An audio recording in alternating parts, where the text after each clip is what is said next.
नमस्कार दोस्तों, स्वागत है आप सबका आपका अपना YouTube चैनल सूरज शाहदेव में। मैं हूं सूरज शाहदेव। दोस्तों, आज हम इस वीडियो के माध्यम से बात करने वाले हैं भाजपा की एक नेत्री, जनप्रतिनिधि, आदिवासी घर की बेटी और आदिवासी घर की ही बहू श्रीमती रोशनी खलखो जी आज मुख्यमंत्री जी के ऊपर किए गए हमले के आरोप में अभिषेक प्रसाद जी की अदालत पर आज आत्मसमर्पण कर दी। या दोस्तों, 4 जनवरी को मुख्यमंत्री जी के काफिले पर हमले के आरोप में 72 लोगों के ऊपर नेम्ड एफआईआर दर्ज किया गया था। 72 लोगों को नामजद अभियुक्त बनाया गया था। उनमें से रोशनी खलखो भी एक थी। आज से पहले 40 लोगों ने या तो सरेंडर कर चुके हैं या उनको गिरफ्तार किया गया था और उनमें से 8 लोगों को कोर्ट ने जमानत दे दी थी। आज उसी केस के सिलसिले में वार्ड नंबर 19 की पार्षद जो जनप्रतिनिधि भी हैं और भाजपा की नेत्री भी हैं, वो भी आज अपना आत्मसमर्पण कर दी है। उनको पकड़ने के लिए पुलिस लगातार उन पर दबिश दे रही थी, उन पर दबाव बना रही थी, उनके घर पर दबिश दे रही थी, उनके रिश्तेदारों के घरों में भी दबिश दी जा रही थी। यहाँ तक कि उनके पति को भी हिरासत में लिया गया था ताकि रोशनी खलखो पर दबाव बनाया जा सके। जब हाईकोर्ट में उनकी जमानत याचिका खारिज हो गई, तब अंततः आज वो अभिषेक प्रसाद जी की न्यायालय में आत्मसमर्पण कर दी और उनको महिला इंस्पेक्टर ममता कुमारी ने गिरफ्तार करके उनको जेल भेज दी और उनको 14 दिनों की न्यायिक हिरासत में जेल भेजा गया है। दोस्तों, हम सब जानते हैं कि ओरमांझी में कुछ दिन पहले एक सिरकटी लाश मिली थी। हालांकि उस वक्त ये पता नहीं था कि ये लाश किसकी है और पूरे झारखंड, रांची सहित पूरे झारखंड में एक कोलाहल मच गई थी। चारों ओर इसके विरोध में लोग सड़कों पर उतर रहे थे। लोग अपने अपने तरीके से इस पर विरोध जता रहे थे। फेसबुक में हो, इंस्टाग्राम में हो, फिर ट्विटर में हो, यूट्यूब में हो, कुछ सड़कों पर भी हो, पत्र पत्रिकाओं पर भी हो, लिख करके, बोल करके, सड़क पर उतर कर झारखंड सरकार की मुर्दाबाद के नारे लगा रहे थे और झारखंड प्रशासन की फेल्योर पर वो आरोप लगा रहे थे। इसी दौरान 4 जनवरी को एक कार्यक्रम होता है। भाजपा ने भी उस दिन कार्यक्रम रखा और फिरायलाल पर भाजपा झारखंड सरकार की और झारखंड पुलिस प्रशासन की पुतला दहन कर रही थी। उसके बाद पुतला दहन कार्यक्रम के बाद सब लोग अपने अपने घर को लौट रहे थे। उसी लौटने के क्रम में श्रीमती रोशनी खलखो जी भी जब वापस आ रही थी तो किशोरगंज चौक के पास जब बहुत भीड़ भाड़ देखी तो अपनी वो गाड़ी रोक कर पूछने की कोशिश की। ये बात उन्होंने स्वयं एक मीडिया को बयान दिए हुए बताया था कि वो जब रोकी गाड़ी और लोगों से पूछताछ करने लगी कि क्या हुआ है, तो उन्होंने देखा कि वहाँ महिलाओं को पुलिस कुछ पीट रही थी या महिलाओं वहाँ चिल्ला रहे थे। तो उनसे रहा नहीं गया और एक जनप्रतिनिधि होने के नाते अपना फर्ज निभाते हुए उन लोगों के पास वो जाती और पूछताछ करने की कोशिश करती हैं कि क्या हुआ है मामला। और इसी वक्त क्या होता है दोस्तों, वहाँ पर पुलिस की हेमंत सोरेन जी की काफिला गुजरती होती है और उस काफिले को हालांकि लोगों ने कोई क्षति नहीं पहुँचाया था। इसकी बात की पुष्टि हेमंत सोरेन ने स्वयं एक बयान में कहा था कि क्या हुआ था मुझे तो घर जाकर पता चला। यानी कि साफ जाहिर था कि मुख्यमंत्री जी के काफिले पर किसी प्रकार के या गाड़ी पर किसी प्रकार का कोई हमला या उनको चोट पहुंचाया नहीं गया था। हाँ, ये हो सकता है दोस्तों कि जब मुख्यमंत्री जी की काफिला वहां आ रही थी और जब हम सब जानते हैं कि जब मुख्यमंत्री या कोई वीआईपी का मूवमेंट होता है तो पूरे सड़क पर पुलिस अलर्ट रहती है। चौक चौराहों पर हर थाना को अलर्ट कर दिया जाता है।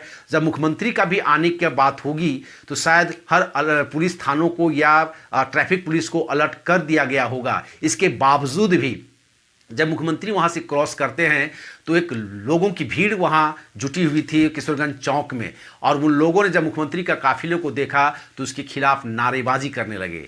वहीं पर वहाँ के जो पुलिस अधिकारी थे वो अपना नौकरी बचाने के लिए वे लोग उनको हटाने की कोशिश करने लगी, और हो सकता है इसे हटाने और जूझने के क्रम में दोनों के बीच में कुछ धक्का मुक्की हुआ होगा और वहाँ पर हो हल्ला हो गया होगा।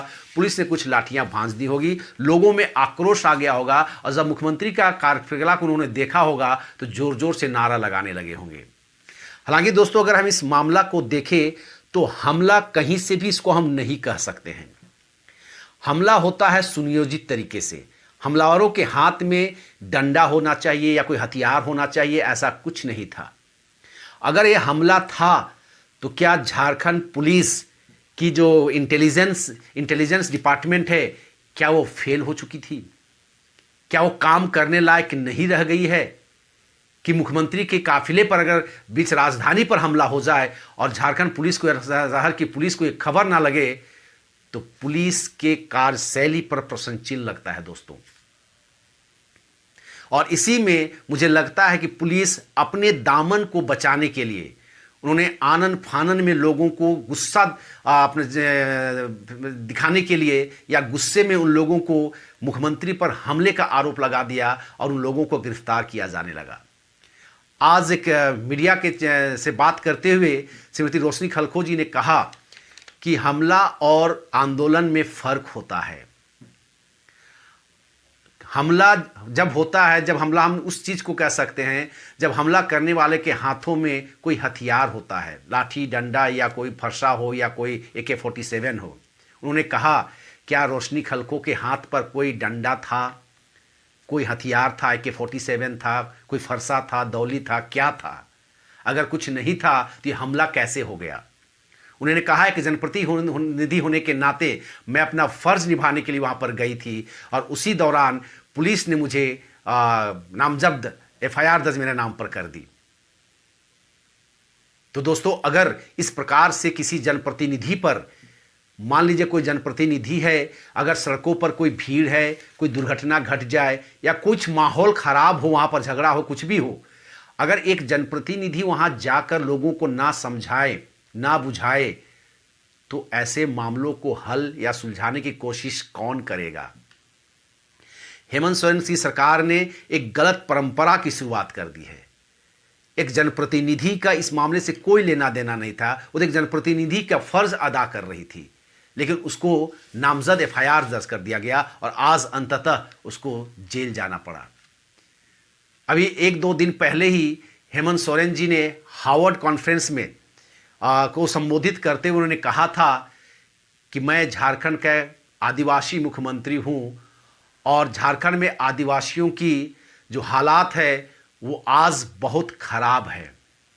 आज भी आदिवासियों के हे दृष्टि से देखा जाता है, उसे कमतर दिखाने की कोशिश किया जाता है, उनको दरकिनार करने की कोशिश की जाती है, ताकि अगर आदिवासी कम पढ़े लिखे रहेंगे, कमतर रहेंगे, तो हमारे घरों में नौकरानी किया या ड्राइवर का काम कर सकेंगे। हेमंत सोरेन जी से सवाल पूछा जाना चाहिए कि हेमंत सोरेन जी, रोशनी खलखो कौन है?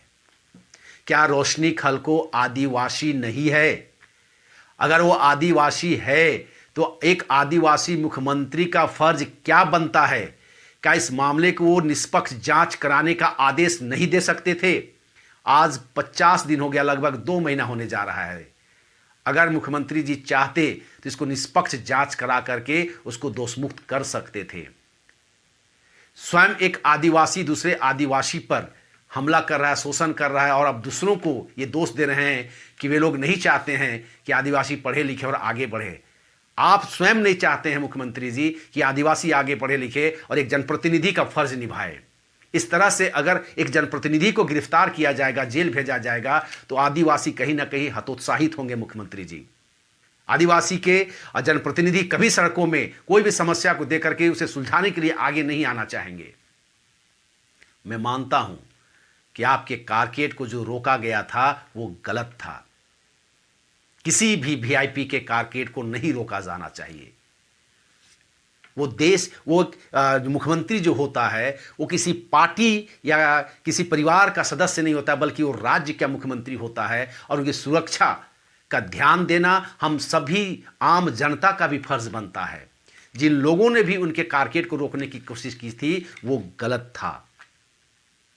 मैं इसे कह सकता हूं कि वो गलत था और मैं इसको गलत मानता हूं, लेकिन मैं इसे हमला नहीं मानता हूं। मुख्यमंत्री जी, इस पर अभी भी वक्त है मुख्यमंत्री जी कि इस पर आप एक निष्पक्ष जांच कमेटी बनाएं और जो निर्दोष लोगों को जो गिरफ्तार किया जा रहा है, आंदोलन हो सकता है। यह आंदोलन में लोग भावावेश में आकर के कुछ नारा लगा दिए होंगे, आपको कारकेड को रोक दिया गया होगा, लेकिन इस हमला का नाम दे करके आप कहीं ना कहीं झारखंड पुलिस अपने दामन पर दाग लगा रही है। झारखंड पुलिस यह कहना चाह रही है कि झारखंड का मुख्यमंत्री लोकप्रिय नहीं है। झारखंड की मुख्यमंत्री पर आम जनता सड़कों पर उतर करके हमला कर रही है। कहीं ना कहीं यह गलत संदेश जा रहा है मुख्यमंत्री जी।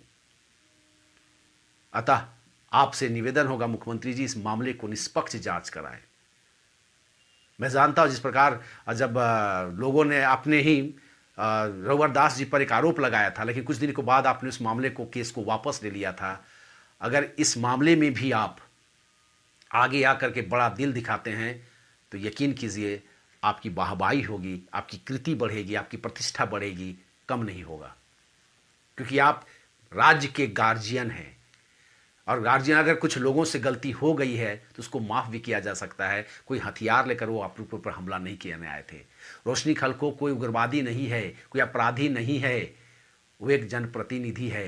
अतः आदिवासियों को हतोत्साहित करना बंद करे पुलिस भी और सरकार भी।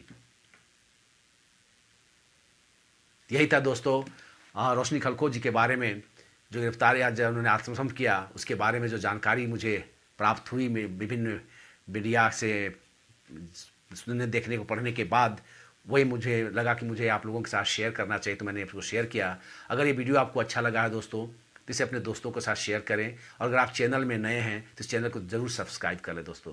तब तक के लिए दोस्तों जोहार, जय हिंद।